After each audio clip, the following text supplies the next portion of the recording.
ক্ষেত খামার আর বাগান বাড়িতে কাজ করতে করতে নিজের শরীরের বর্তমান যে অবস্থা, কেউ আমাকে দেখলে চোখ বন্ধ করে বলে দিবে হিরো আলমের কার্বন কপি। তাই তো এইটা নিয়ে আমি বেশ চিন্তা করতে করতে ভাবতেছি নিজের শরীর চর্চা ও শরীরের অঙ্গ প্রত্যঙ্গের পরিচর্যা করা প্রয়োজন। তাই তো আজকে চলে আসলাম নিজের শরীর চর্চা ও শরীরের অঙ্গ প্রত্যঙ্গের পরিচর্যা করতে।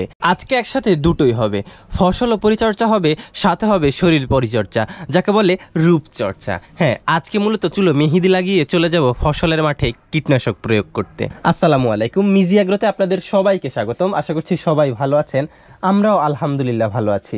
আসলে কাজ করতে করতে শরীরের এমন একটা অবস্থা, যত্ন নেওয়ার সময় হয়ে ওঠে না। তাই তো মিজি পরিবারে যত লেন্ডি গেন্ডি কচিকাচা বাচ্চা আছে সবাইকে নিয়ে আজকে চলে আসলাম চুলে মেহেদি লাগাতে। চুলে মেহেদি লাগানোর পর যাব ফসলের মাঠে।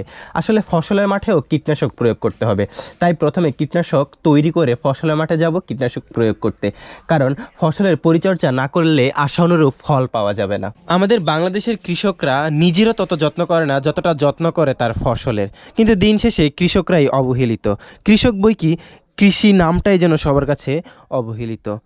হয়তো ধীরে ধীরে কৃষির বাজারে স্বস্তি ফিরবে। যাই হোক, কৃষক ভালো থাকলেই ভালো থাকবে বাংলাদেশ। যাই হোক, বেশি কথা না বলে কাজে লেগে পড়ি। আপনারা দেখতে থাকুন, উপভোগ করুন, আর সাথেই থাকুন মিজি এগ্রোর।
দেখতে দেখতে আমাদের কাজ শেষ হয়ে গেল।